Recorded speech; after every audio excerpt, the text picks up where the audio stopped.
देखिए, कंप्रेसर तो बन गया, लेकिन अभी तक मैंने ये नहीं बताया कि इसमें प्रॉब्लम क्या थी।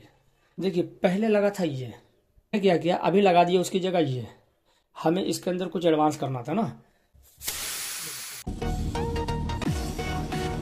कंप्रेसर हमारा स्टार्ट हो गया वापस से हमारा। चलो, ओहो, ये तो ब्लास्ट हो गया। तो चलिए, वीडियो शुरू करने से पहले थोड़ा सा कुछ खास बातें कर लेते हैं। इसमें कुछ इसकी इंपॉर्टेंस है जो हम बताना चाहेंगे आपको।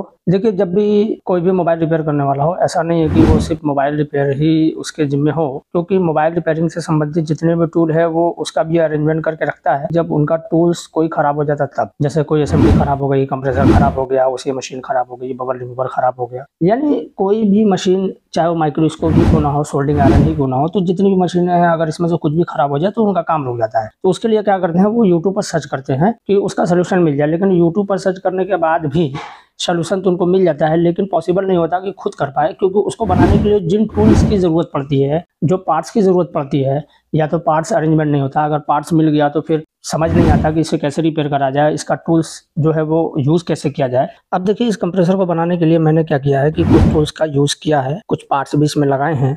हो सकता है पार्ट्स आपको अरेंजमेंट ना हो पाए, कोई बात नहीं। अगर आपको पार्ट्स नहीं मिलता तो हम उसे प्रोवाइड करा सकते हैं, उसके लिए कोई दिक्कत की बात नहीं। लेकिन सवाल ये है कि अगर मैंने इसे बनाने के लिए कुछ टूल्स का यूज़ किया है, फिर आपको बनाना होगा तो आपको टूल्स का यूज़ करना पड़ सकता है, क्योंकि बिना टूल्स के बनेगा नहीं। आप इसके लिए बिल्कुल चिंता ना करें, आपको किसी भी टूल्स का यूज़ करने की ज़रूरत नहीं है, ठीक है। और बहुत आसानी से आप इसे रिपेयर कर देंगे। कैसे करेंगे इसके लिए हम एक वीडियो बाद में लेके आएंगे, लेकिन हमारी वीडियो आने से पहले आपको अगर किसी तरह की कोई दिक्कत आती है तो आप हमें डायरेक्ट कॉन्टेक्ट या मैसेज कर सकते हैं। उसके लिए कोई भी दिक्कत की बात नहीं है, घबराने की बात नहीं है। आप हमारे नंबर पर डायरेक्ट भी कॉन्टेक्ट कर सकते हैं, ठीक है।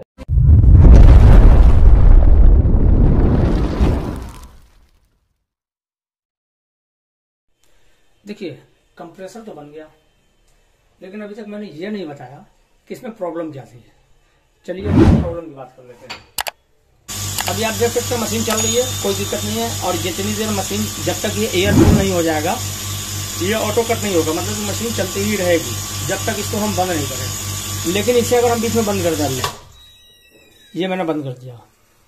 अब इसे अगर मैं चालू करना चाहूं, देखिए नहीं चली। अब इसकी साउंड देखिए मशीन की, आप देख रहे हैं, मतलब मोटर ये चल नहीं रही है। अगर इसको छोड़ दिया जाए तो मोटर जल जाएगी। इसके अंदर ये दिक्कत थी। तो उसके लिए हमें क्या करना पड़ेगा, देखिए अभी क्या है ना, इस पाइप में हमारी जो एयर है वो स्टॉक है, तो इस पाइप के एयर को डिस्चार्ज करना पड़ेगा। तो इसमें दिक्कत ये थी कि ये जो प्रॉब्लम अभी आप देख रहे हैं बनने के बाद, यही प्रॉब्लम बनने से पहले थी।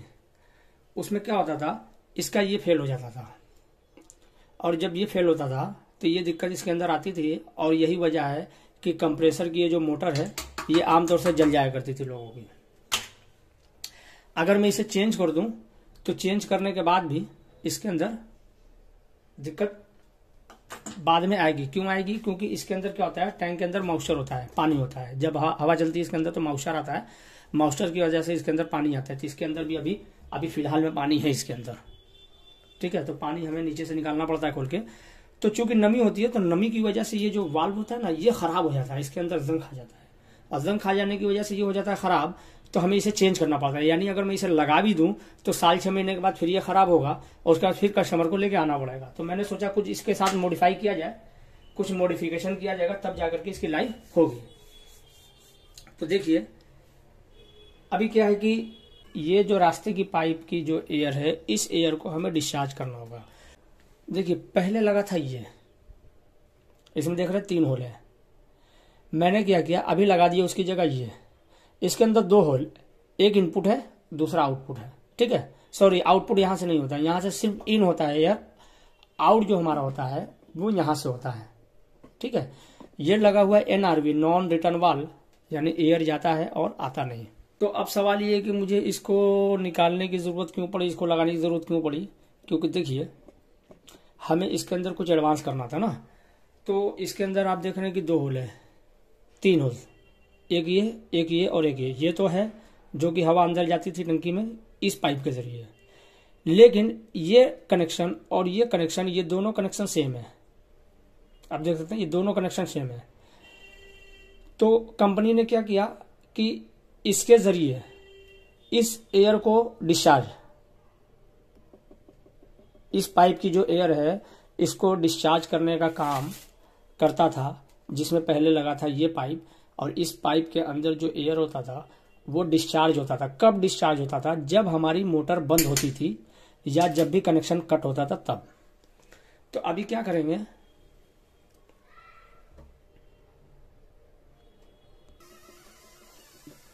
तो अभी जब मैं इसे ऑन करूंगा तो ये ऑन होगा नहीं, ठीक है, क्योंकि इसके अंदर एयर है। पहले इस एयर को हमें डिस्चार्ज करना होगा। अगर हम इस एयर को डिस्चार्ज करेंगे तो हमारी जो टैंक का एयर है वो डिस्चार्ज नहीं होगा, क्योंकि ये एनआरवी है, यहाँ से हवा जाता है और हवा वापस आती नहीं है। इसका यही काम है कि हवा जाएगा पर वापस आएगा नहीं।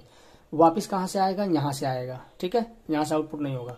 तो हमें क्या करना होगा, हमें इस पाइप को डिस्कनेक्ट करना होगा यहाँ से। तो हम इसे काट लेते हैं।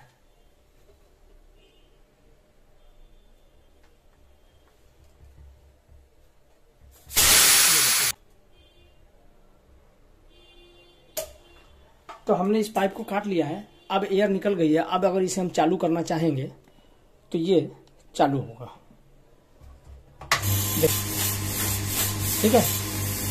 तो हमें इस पाइप को डिस्कनेक्ट करना पड़ा इसको चालू करने के लिए, लेकिन अब हमें जब इसके अंदर हवा भरनी होगी तो हमें इसे फिर से जोड़ना पड़ेगा। अब चूंकि मैंने तो काट दिया इसको, तो अभी हम क्या करेंगे, इसके अंदर एक ऑप्शन अभी डालेंगे जिससे कि जब भी मोटर बंद होगी ऑटोमेटिक इस पाइप की जो एयर है वो डिस्चार्ज हो जाएगी, जिससे कि हमारी ये पाइप फ्री हो जाएगी और हमारा मोटर घूमने के लिए जो है तैयार रहेगा। तो अभी हम यहां एक टी देंगे।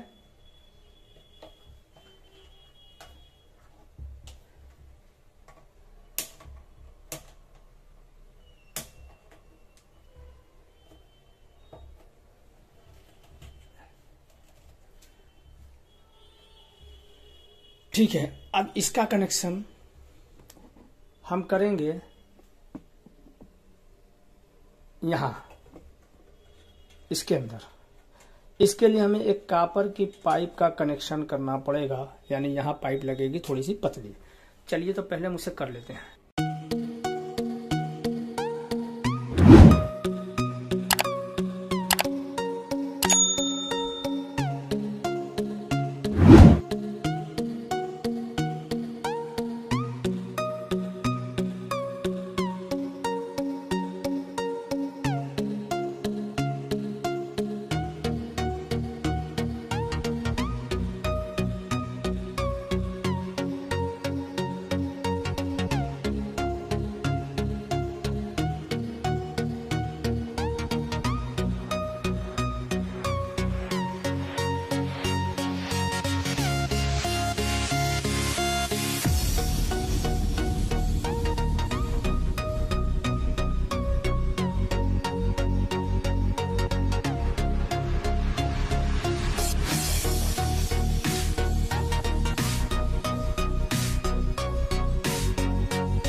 देखिए हमारा कंप्रेसर सक्सेसफुली चलने लगा और अब यहाँ से ये ऑटो कट हो गया है, यानी कि फुल हो गया है।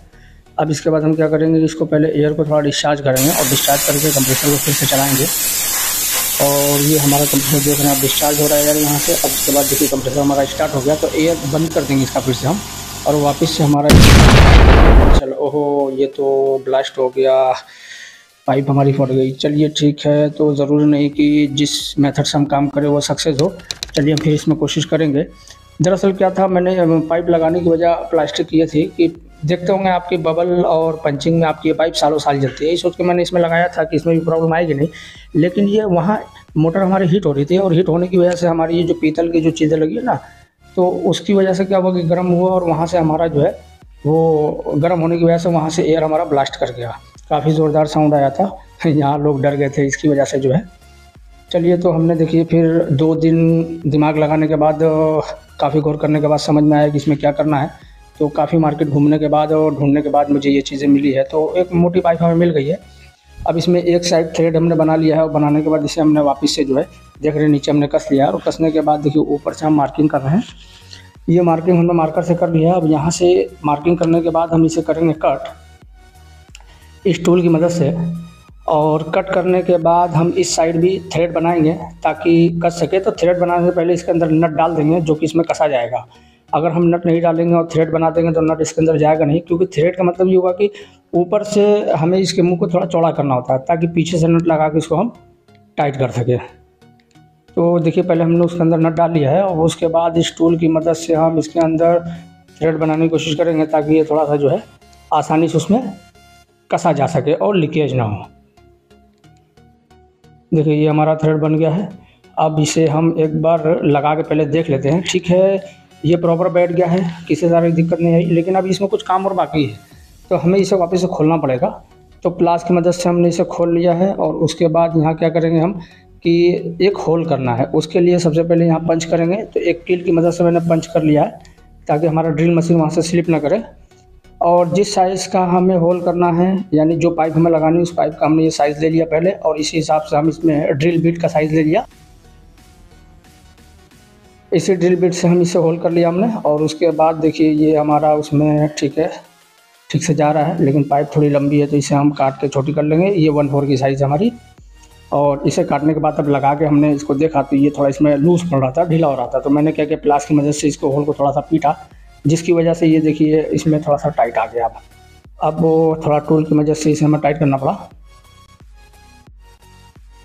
अब इसे क्या करेंगे कि हम इसे वेल्ड करेंगे गैस वेल्डिंग से, चारों तरफ से अच्छे से इसे सील करेंगे ताकि जब हमारा कंप्रेसर एयर भरने के लिए तैयार हो तो एयर हमारा कहीं से भी लीकेज ना हो। ये आप देख सकते हैं गैस वेल्डिंग से हमने इसे चारों तरफ से बिल्कुल जो है सील कर दिया है। और चूँकि सील करने के बाद जो है काफ़ी गर्म है, तो इसे थोड़ा पानी डाल के ठंडा कर लेंगे। ये पानी डाल के हमने ठंडा कर लिया है। अब इसे हम कस के देखते हैं। चलिए वापस से इसे लगाते हैं, और लगा करके हम इसे कस करके देखते हैं। तो अब क्या करेंगे, इसे फिर प्लास की मदद से टाइट करेंगे। इस साइज़ का रिंच मेरे पास नहीं था तो मैंने प्लास की मदद से इसे काम कर लिया है। देखिए इस पाइप का हमने कनेक्शन यहाँ प्लास्टिक की पाइप लगाई, यहाँ नो प्रॉब्लम, कोई गर्म यहाँ होगा नहीं, इसलिए यहाँ फटने की कोई चांस नहीं है। ये हमारा जो है चलेगा लाइफ टाइम, कोई दिक्कत नहीं है। अब उसके बाद हम इसे चला के देखते हैं।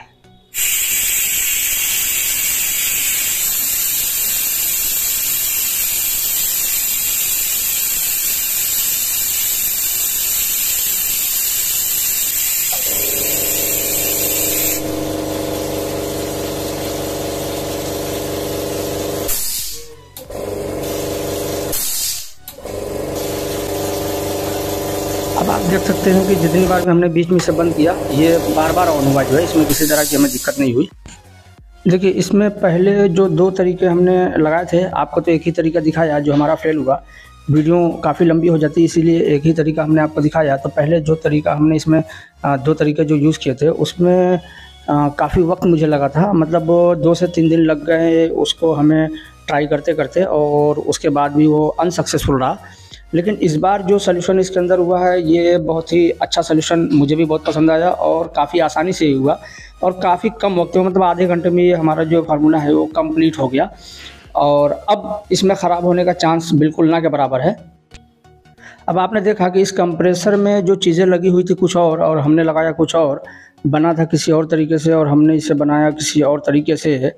तो अगर आपको भी जैसे कि अगर किसी चीज़ किसी पार्ट्स के बारे में हमें मालूम है कि इस पार्ट्स का यूज़ क्या है, तो उस पार्ट्स की जगह हम कोई दूसरा पार्ट्स भी यूज़ कर सकते हैं। लेकिन हमें पता होना चाहिए कि इस पार्ट का यूज़ क्या है, ये वर्क कैसे करता है। अगर उसकी वर्किंग हमें पता है तो हम कि उसकी जगह किसी दूसरे पार्ट्स को भी हम यूज़ कर सकते हैं, और हमारा काम जो है कुछ चीज़ें ना मिलने की वजह से भी कुछ दूसरी चीज़ लगा करके हमारा काम जो है हो जाता है, और इससे हमें किसी तरह की दिक्कत जो है नहीं आती। तो इसी तरह से हम कोशिश करते हैं कि आपको मोबाइल रिपेयरिंग में जो ट्रेनिंग देते हैं उसमें इस तरह से पढ़ाने की कोशिश करते हैं कि अगर मोबाइल में कुछ पार्ट्स ऐसे हैं जो अवेलेबल ना हो, या वो चीज़ें आपको ना मिले, या सीपीयू से हमारी कोई लाइन मिस है और हमें सीपीयू ना निकालना पड़े, बिना उसको निकाले हम उसे कैसे सक्सेसफुली जो है कर सकें, तो उसके लिए हम पूरी कोशिश करते हैं कि आपको पूरी नॉलेज दे सके और उसमें आपका काम